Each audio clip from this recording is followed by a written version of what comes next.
Assalamualaikum warahmatullahi wabarakatuh. Waalaikumsalam warahmatullahi wabarakatuh. Baik. Bagaimana aplikasi salat jama' dan qasar? Ya. Contoh kasus di perjalanan, di tempat tujuan, di Mekah atau Madinah, di tempat asal setiba dari perjalanan. Baik. Ada pertanyaan dari saudara atau saudari kita terkait tentang persoalan salat jama' qasar. Baik, kita buka dulu pemahamannya dari sumber dalil baik dari Al-Quran ataupun Sunnah Rasulullah SAW untuk memahamkan dulu berbagai istilah-istilah yang sekiranya hadir kepada kita. Baik, saya tidak menginginkan ada di antara kita hafal istilah tapi tidak memahaminya, ya, atau misalnya mendengar informasi tapi tidak bisa memaknainya. Jadi biasakan apapun yang kita dapatkan kita mesti paham itu, ya, maksudnya kemana, arahnya kemana. Dan tidak harus hafal istilahnya, yang penting mengerti apa maksudnya. Baik, sekarang ada istilah jama' qasar. Kita harus bedah dulu apa itu jama', apa itu qasar, apa itu jama' qasar. Baru menghadirkan kapan situasi itu dihadirkan. Baik, Quran surah ke-4 misalnya. Kita ambil An-Nisa, Quran surah ke-4 ayat 101. Ya, posisi paling kiri sebelah bawah. Di Ustaz.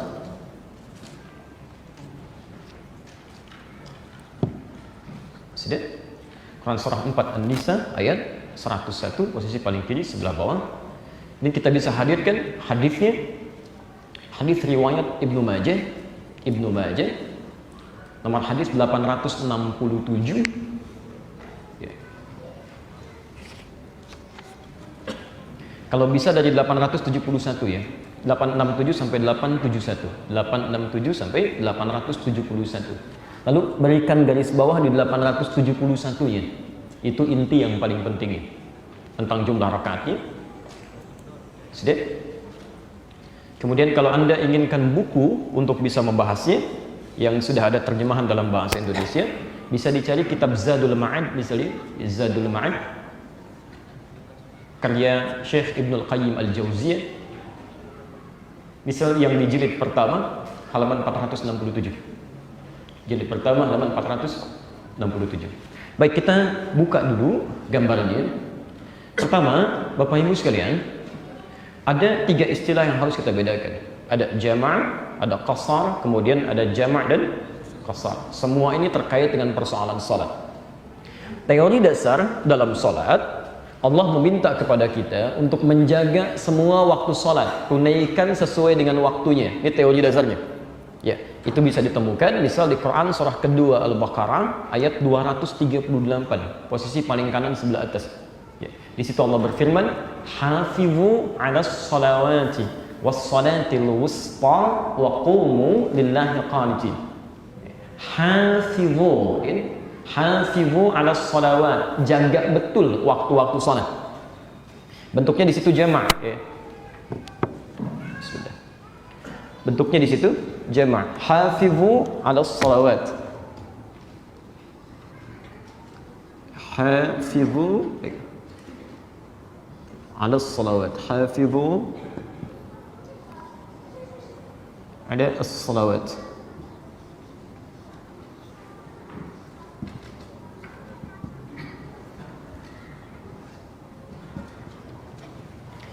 Allah berfirman, jagalah oleh Anda, kan? Alas salawat, waktu-waktu menunaikan salat itu. Jadi ketika Allah mewajibkan kepada kita untuk menunaikan ibadah salat, dari yang 5 waktu kita menunaikannya, ya, tahu 5 waktu itu, misal kita ambil Quran surah ke-17 ayat ke-78, ini yang menunjukkan 5 waktu salatnya. Ya. Kapan dimulai 5 waktu ini? Anda bisa temukan di Quran surah ke-11 ayat 114 misalnya. Ya. Dari mulai subuh sampai dengan isya'nya. Allah minta jaga ini semaksimal mungkin, jangan sampai ditinggalkan. Ini teori asalnya. Ya, apapun keadaannya. Ya, apapun keadaannya. Baik itu dalam keadaan Anda sedang hadir, muqim di satu tempat, ataupun sedang dalam melakukan perjalanan, baik dalam keadaan mampu berdiri, sedang duduk, ataupun tidak bisa keduanya, bisa dilakukan dengan berbaring. Yang penting jangan sampai Anda tinggalkan waktu ini. Baik, yang 5 waktu ini yang disebutkan di Quran surah ke-17 ayat ke-78, ditegaskan di Quran surah ke-11 Hud ayat 114, Ya, maka dirinci oleh hadis-hadis Nabi sallallahu alaihi wasallam dengan jumlah rakaatnya. Baik, kita mulai misalnya dengan salat subuh, kita ketahui berapa rakaat? 2 rakaat. Zuhur berapa rakaat? 4 rakaat. Asar berapa rakaat? 4 rakaat. Maghrib 3 rakaat. Isya kemudian 4 rakaat. Nah, teman-teman sekalian, ada kondisi-kondisi tertentu yang saat kita akan menunaikannya dihadapkan pada keadaan yang tidak seperti biasanya. Misal, Anda biasa menunaikan ibadah misalnya, Masya Allah, salat zuhur, salat asar, tepat pada waktunya. Zuhur di waktu zuhur, asar di waktu asar. Hanya qadar Allah dalam keadaan tertentu, Anda mesti menunaikan misalnya satu perjalanan tertentu, ya, yang dengan perjalanan ini ada situasi-situasi yang menjadikan di antara waktu salat ini tidak bisa ditunaikan tepat pada waktunya. Anda terkena macet, kalau sampai ke tujuan waktu asar sudah lewat, kan? Atau misalnya Anda tidak bepergian, tapi situasinya tidak memungkinkan Anda menunaikan sholat dimaksud tepat pada waktunya atau dengan jumlah yang sama. Ya, seorang dokter akan melakukan tindakan. Ya, begitu saat dia akan operasi dimulai, diprediksi tindakan itu dari mulai zuhur sampai dengan menjelang maghrib melewati batas asar. Dia tidak safar, tapi ada kondisi tertentu yang tidak bisa dia lakukan, ya, maaf, dan tidak bisa mengerjakan sholat seperti halnya pada waktu yang semestinya yang telah ditetapkan semula. Bagaimana situasinya? Maka dalam hal inilah kemudian muncul tuntunan-tuntunan Al-Quran dan hadis-hadis Nabi Sallallahu Alaihi Wasallam untuk memberikan solusi. Kita mulai dari yang pertama dulu. Ada situasi, saya agak lambatkan sedikit. Ada situasi saat akan menunaikan sholat yang dimaksudkan, kita tidak bisa menunaikan sholat dimaksud, ya, salah satunya pertama terkait dengan waktunya, tidak bisa ditunaikan tepat pada waktu yang dimaksudkan karena kondisi tertentu, ya. Misal dalam kondisi kaitan dengan perjalanan, saya akan melakukan perjalanan dari Bekasi ke kota Bandung, ya, berangkat misalnya jam 10, qadar Allah biasanya hanya 2 jam, ya, bisa di Bandung langsung sholat zuhur, tiba-tiba ada kemacetan luar biasa, ya, sampai misal, ya, sampai di kilometer 57 sudah masuk ke waktu zuhur, tapi diprediksi hampir sampainya nanti misal maghrib, ya, maghrib di kota Bandung. Maka disinilah kemudian dihadirkan pertama konsep jamaah. Saya ulang, pertama konsep jamaah. Apa itu jamaah? Ya, apa itu jamaah? Jamaah itu menggabungkan 2 waktu salat. Saya ulang, menggabungkan 2 waktu salat yang jaraknya berdekatan. Saya ulang, menggabungkan 2 waktu salat yang jaraknya berdekatan untuk dikerjakan di salah satu waktunya. Awas, kita belum bicara qasar, ya. Kita baru bicara jamaah. Baik, menggabungkan 2 waktu salat yang jaraknya berdekatan, pelan-pelan, untuk dikerjakan di salah satu waktunya. Tanya, zuhur lebih dekat kemana? Asar, kan? Baik, jadi dari sini zuhur bisa dipertemukan dengan asar. Ya, jelas di sini? Baik, maghrib lebih dekat kemana? Kemana? Ke isya, gitu kan? Maghrib dekat juga dengan asar, cuman asarnya kan sudah ditarik ke zuhur, ya, bertemu dengan zuhur. Tidak bisa 3 waktu disamakan, maka maghrib didekatkan dengan isya. Baik, subuh lebih dekat kemana? Baik, subuh tidak dekat kemana-mana, ya. Baik, karena itu oleh Allah dijadikan waktunya sangat lapang, gitu kan? Dari isya ke subuh jauh, dari subuh ke zuhur juga jauh, jadi tidak ada alasan bagi Anda untuk menjamaknya. Persiapan ke subuh pun begitu lapang, jadi Anda bisa bangun lebih awal dan bisa berhenti lebih cepat untuk persiapan sholat zuhur. Jadi jangan mengada-ngada besok saya jamak isya dengan subuh sekaligus, gitu kan, supaya bangunnya enak. Tidak ada, oke? Di konsep ini Anda perhatikan, tidak ada jamak sholat subuh dengan yang lainnya. Ya, teman saya pernah pesantren dulu waktu Masya Allah tahun 97, gitu kan, kita masuk tingkat thanawiyah atau yang idadiyah kalau di Arab, kan, SMP, kami pesantren, Masya Allah kami berlomba itu Bapak. Jadi kalau bangun tuh jam 2 itu bangun, ya, langsung kemudian mandi, siap-siap. Qadar Allah di malam Jumat, teman kami Masya Allah luar biasa, bangun tahajud, kan, sholatnya luar biasa. Tapi begitu subuh saya nggak lihat dia di masjid, nggak lihat, kan. Kembali lagi di kamar masih tidur. Ya, lalu kami nyapu di asrama itu, saya lihat dia masih tidur. Saya tanya, ya Fulan, kamu nggak kelihatan di masjid kan, masih enak tidur. Wah Adi bagaimana? Saya sudah menjamah subuh dengan tahajud barusan itu. Itu di awal-awal masa kami pesantren ya. Jadi tidak bisa subuh dijamakkan dengan yang lainnya. Alhamdulillah. Baik, jelas ya. Jadi jamak itu menggabungkan dua waktu salat yang berdekatan, dikerjakan di salah satunya. Baik, sekarang kita ambil contoh misalnya. Zuhur kita gabungkan dengan asar. Ya, zuhur gabungkan dengan asar. Menggabungkan disebut apa tadi? Jamak. Anda tarik waktu asar ke waktu zuhur. Diawalkan. Dalam bahasa Arab sesuatu yang diawalkan disebut dengan takdim. Maka muncul istilah di sini jamak takdim. Menggabungkan dua waktu salat dikerjakan di waktu yang pertama, di awal. Jelas di sini? Ingat betul ya, saya tidak ingin Anda menghafal istilah tapi memahami istilahnya, maksudnya kemana. Jika Anda akhirkan salat zuhurnya ke waktu asar, Anda kerjakan di saat asarnya, diakhirkan. Dalam bahasa Arab sesuatu yang diakhirkan disebut dengan takhir. Ya, maka muncul istilah di sini jamak takhir, yaitu menggabungkan dua waktu salat dikerjakan di waktu terakhirnya. Jelas di sini? Baik. Nah, Bapak Ibu sekalian, pelan-pelan menjamak sholat itu sekiranya bisa dikerjakan dalam waktu yang luang. Begitu Anda istirahat, saya nggak buru-buru lah, gitu kan? Nyampe di Bandung maghrib juga nggak ada sesuatu yang dikejar. Maka dalam waktu yang luang ini, Anda tidak harus mengurangi jumlah rakaatnya, tapi bisa dikerjakan secara sempurna.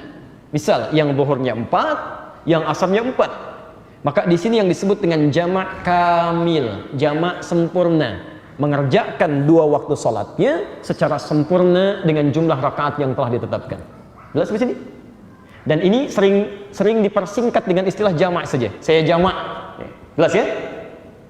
Baik, saya ulang. Menggabungkan dua waktu salat dikerjakan di dalam salah satu waktunya dengan jumlah rakaat yang tetap, tidak berkurang, tidak bertambah.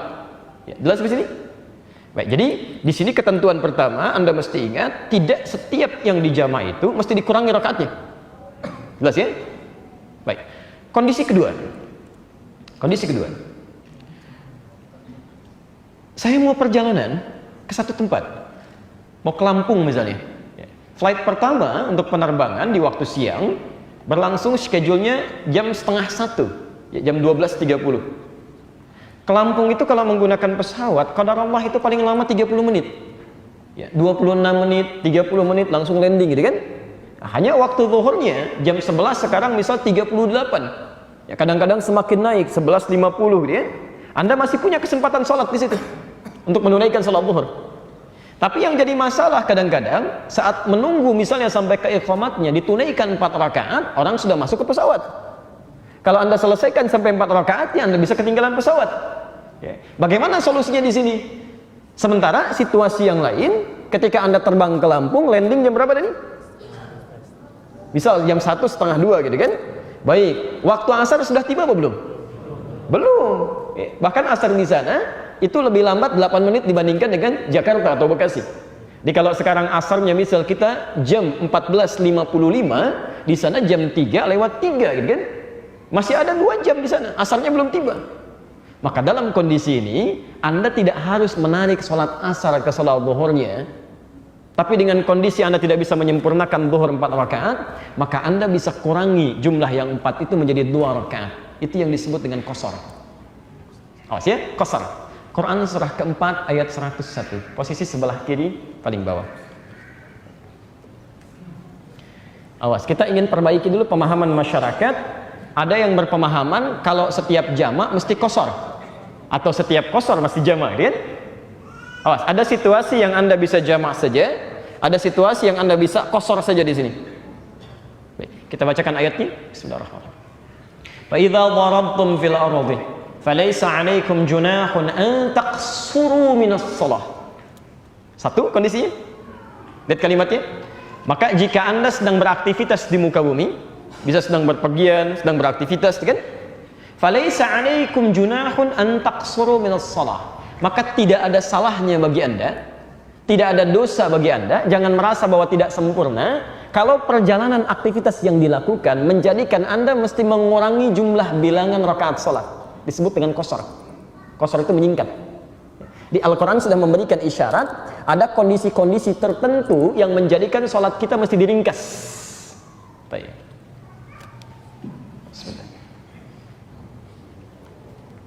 Saya perlambat.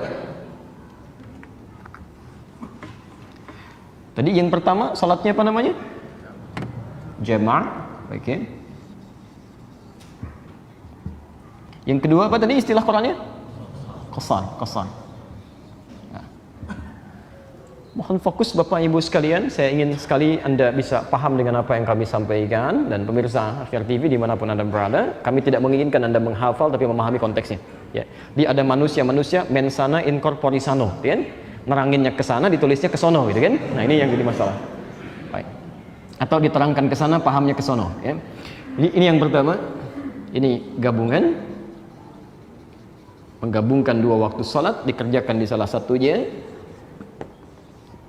Ada yang diawalkan disebut takdim, diakhirkan disebut dengan takhir. Qasar, ini istilah Quran. Quran surah ke 4 ayat 101. Kan posisi paling kiri sebelah bawah, ya.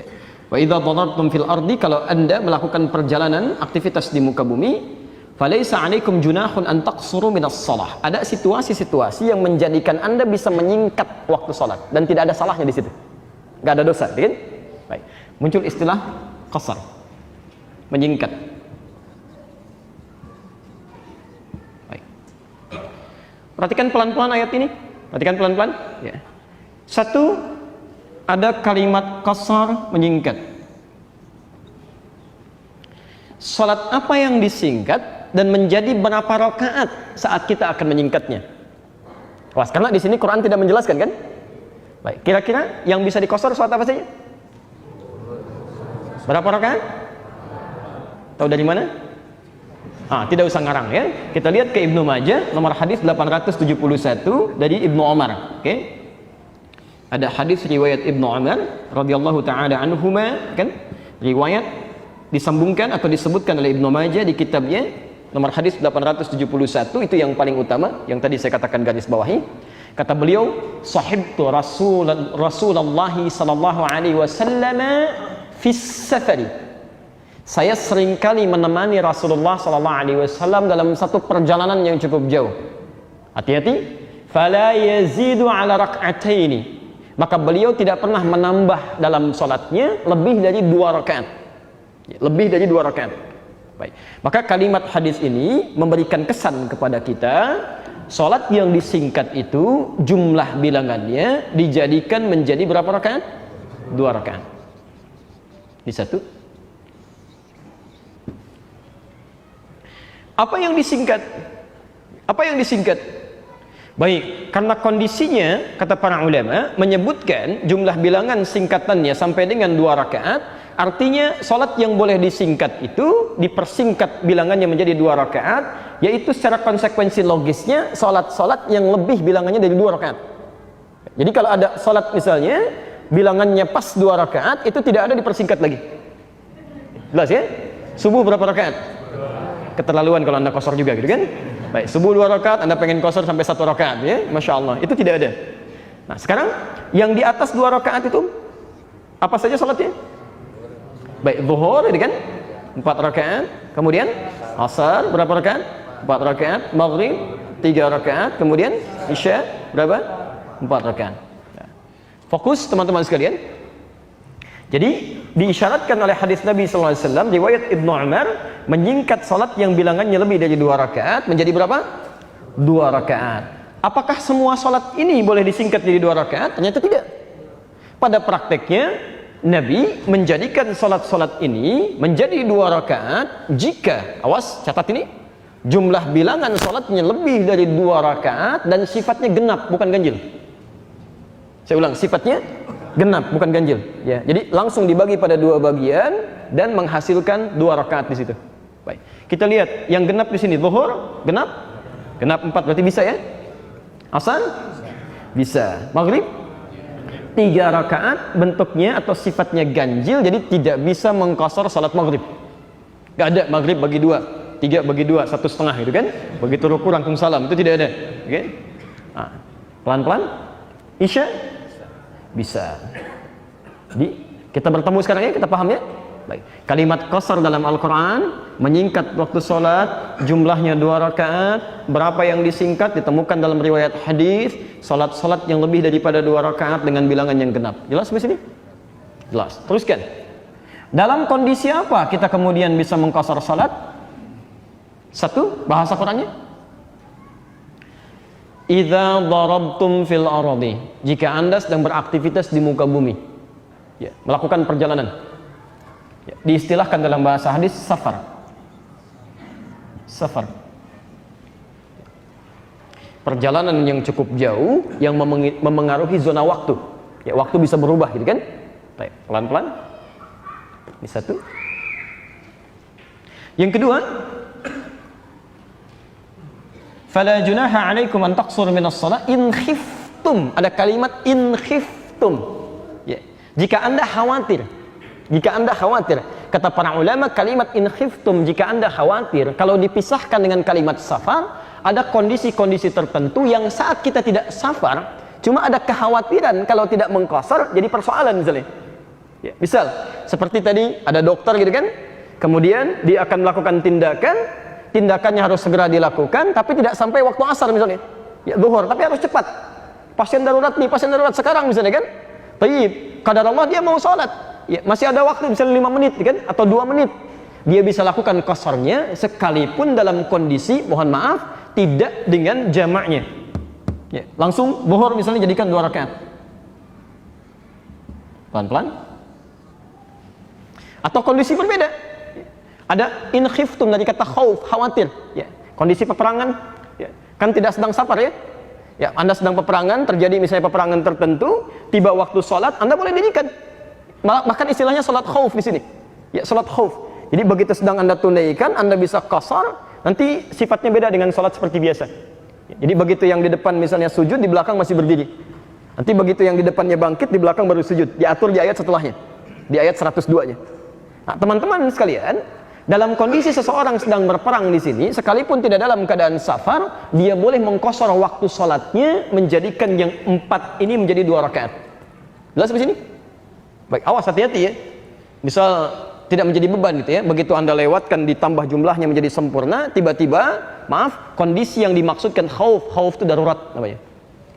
Hal darurat tertentu.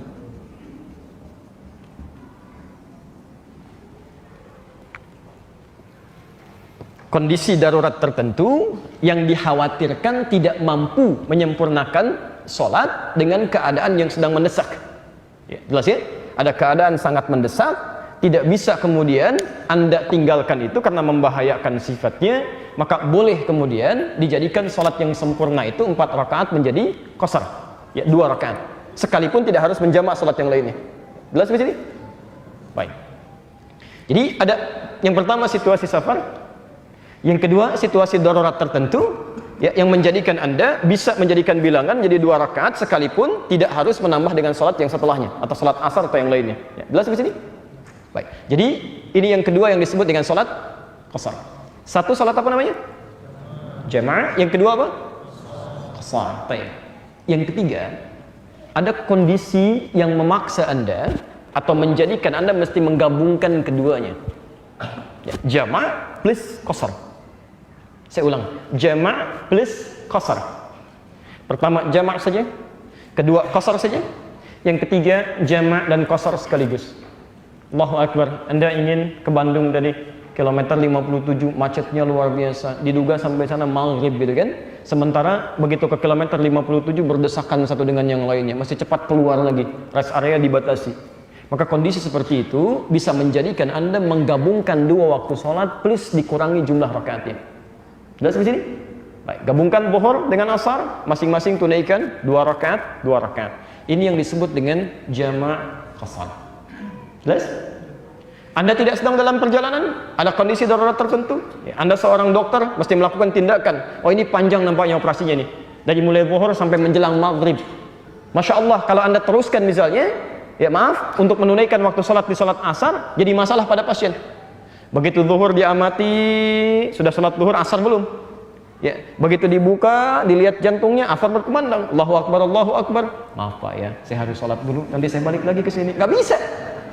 Jadi berbahaya nanti ya kan. Maka Anda bisa tarik waktu asar ke waktu zuhur sekalipun tidak safar, Anda tunaikan 2 rakaat disebut dengan jama' qasar. Jelas di sini? Baik. Jadi ada salat jamaah kalau situasinya tidak menuntut Anda harus qasar karena Anda sedang santai. Ada situasi qasar yang tidak harus menggabungkan dengan salat setelahnya karena waktu yang Anda tiba di tempat tujuan belum sampai ke waktu salat setelahnya. Dan ada yang ketiga, jama' dengan qasar, menggabungkan 2 waktu salat dan dikurangi jumlah rakaatnya jika kondisinya mengharuskan itu dilakukan. Baik, itu bisa dilakukan di mana saja, tidak harus sesuai dengan pertanyaan ini. Misal ada antara Mekah dengan Madinah, tidak harus ke Mekah ke Madinah ketika Anda mau mengqasar. Mungkin ketika Anda di Bekasi pun, misal Anda bisa qasar. Ya, tidak harus ke tanah suci, mungkin sedang di tanah kusir, Anda bisa mengqasar atau menjama' gitu kan?